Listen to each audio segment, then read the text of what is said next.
It's the Daylight Midnight Show. Hello and welcome. We're going to start this week, as I hope to start every week from now on, with our Am I Agile or Am I Fragile indicator. And this week, I'm going to be honest and say that I am feeling a little bit fragile. Physically fragile.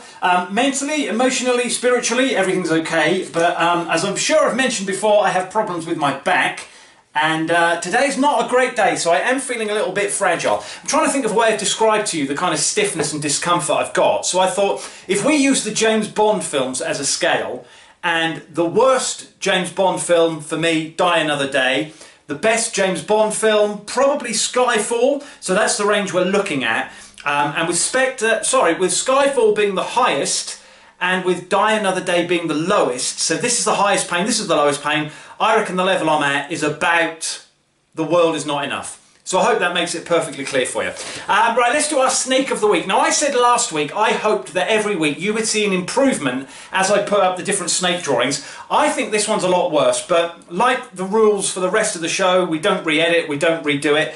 So I had to stick with what I've done. I don't think this is great. I mean, bits of it are okay, but I'm not sure I've done, it's a bit of a mess, let's be honest. This looks like a combination of abstract art and a really bad snake tattoo. I have no idea what happened in the middle here. I think we're just gonna have to say that this snake had eaten a walrus just before I drew him.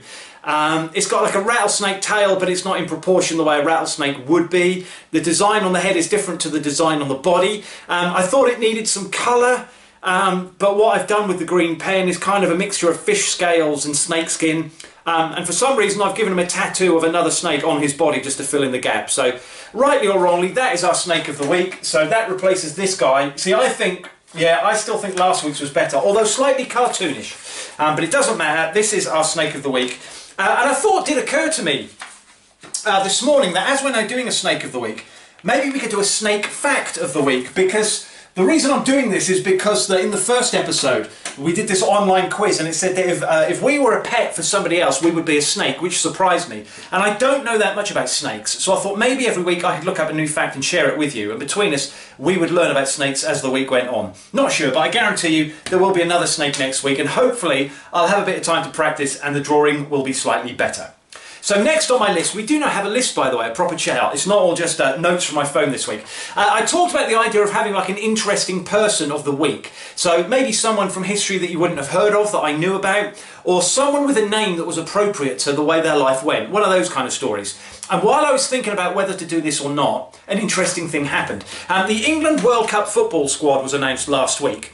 And one of the players who missed out was a defender by the name of Fikayo Tomori, who I didn't know much about. I couldn't tell you what he looked like, but it was interesting to me, the name Fikayo Tomori, because I thought that doesn't sound like a traditional English name, and I wondered what his heritage was.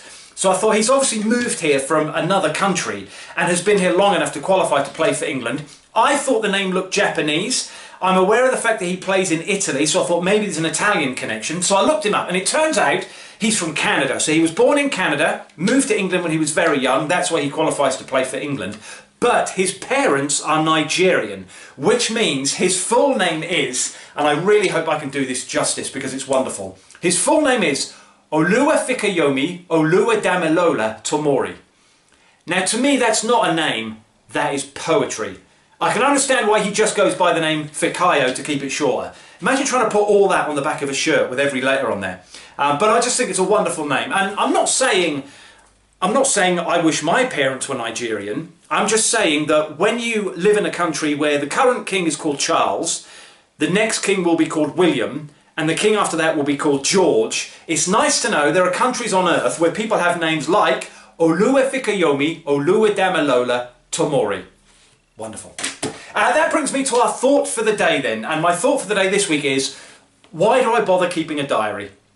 I'm sure I've mentioned this before, so I'm not going to go on about it too much, but I have a diary for work with stuff that's coming up, and every day, nearly every day, I do write down what I've done in that day. Not in a kind of journaling, she said this and I did this and then we ate this, but just, you know, what I've done during the course of that day, so that in the future if someone comes to me and says, oh, when was it you did that bit of work for me, I'll know that I've got the exact dates down there. And it's good for me because my memory isn't that great.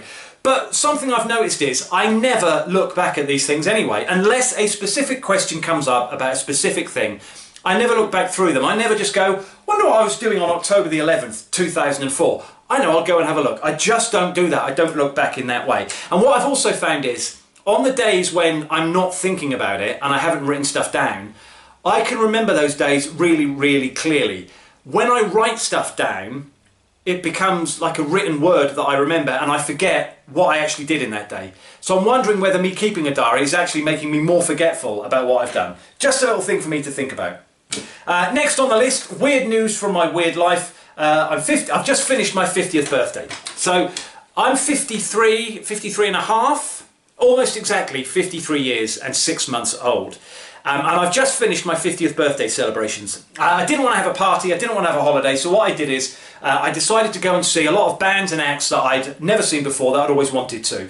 And most of that happened within 6 months of my birthday, but there was one guy I've always wanted to see, American singer-songwriter Ray LaMontagne, and he hadn't been in Europe for a long time, and he announced a couple of dates in Britain this month. So I managed to get tickets and I went along to see him. So my 50th birthday has finally ended 3.5 years after my 50th birthday. And well done Greg, by the way, for having a car with no air conditioning and deciding to drive 4 hours for a concert on the hottest day there's ever been in May in Britain. 35 degrees in a car when you're stuck on a motorway is not a great condition to be in. But the concert was great and I'm glad I did it. Now that brings us to the Colander of Culinary Chance. Now if you were watching last week you will know that from our little colander, the 3 bits of paper that I pulled out had the ingredients bread, crackers and Crunchie, which means I have to eat those 3 things together this week. That's how this thing works, and then we'll decide what I'm going to do next week. So what I'm going to do is I'm going to tilt this down and hopefully you can see clearly what I am about to eat. So as dictated to by the colander, we have the bread. I put crackers, I hadn't specified what crackers they should be. So I was looking around, I nearly treated myself to some cheesy ones, but I thought no, the idea with this is they're plain ingredients. And when I originally put bread and crackers, the idea was that every so often with this, there would be a nice base for all the other ingredients. I never dreamt that they would come out together with the many thousands of combinations there could be. So I thought, I think these are called water table biscuits or table water crackers, something like that. So I've got those, and I've got the Crunchie, and I thought with the Crunchie, I might actually smash it into bits to make it easier to put in a sandwich. However, I want to stick to the integrity of the ingredients, and I suppose what I could do is, if I put the crackers on the bread like that, I can then take the Crunchie out, oh it's broken anyway, and just place it there like that. Oh, this seemed like such a good idea at the time. And then I can just fold that over and we can make like a half sandwich, and then there's not so much for me to battle through. Okay, so this is it. Every week we have 32 ingredients in a colander. We pick 3 of them out. Whatever those 3 are, I have to eat together on next week's show. And so this is the first time I've done this, and I don't want to disgust you, but I'm going to take a really big bite out of this because I want to get a good flavour of it, and then I'll speak to you as soon as I can with what it's like. So let's get rid of the crust so it's nice and soft. So this is a Crunchy cracker sandwich. Okay, I'm just going to see what it's like.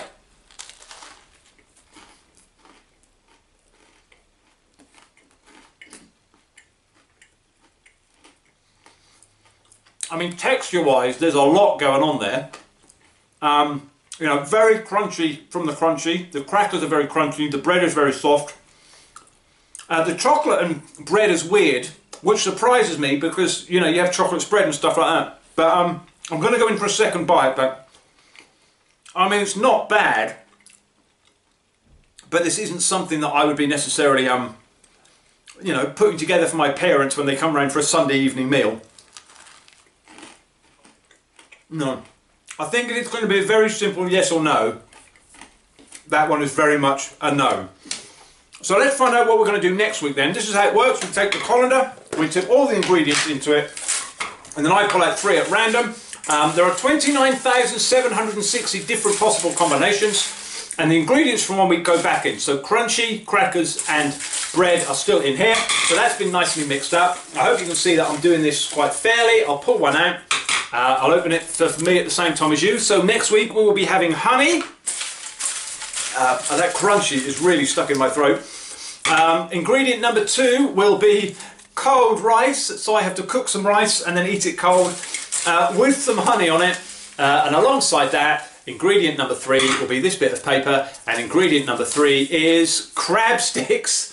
Okay, So next week, culinary delights that I will be trying live on the Daylight Midnight Show will be crab sticks, cold rice and honey. Let's do our other choice by chance and decide what I'm going to do with my beard. I need my list for this because I haven't remembered it yet. So I'm going to do the rotating randomness of the coloured cube. If it lands on black or yellow, I'll leave this to grow. Orange or red, I will shave it completely. Green or blue, I will trim it. Let's do that. Let's spin it around a few times so you can see it's completely random. And that is red, which means next week I will be completely clean shaven. Now, next week's show is going to be a day late midnight show. I'm glad I remembered this because I'm away doing a certain bit of work next week and I just won't have a chance to film anything. So we'll be doing it Saturday morning, and so it will be at midnight Saturday into Sunday rather than midnight Friday into Saturday. I hope you'll join me then. I will see you then. Have a great 8 days.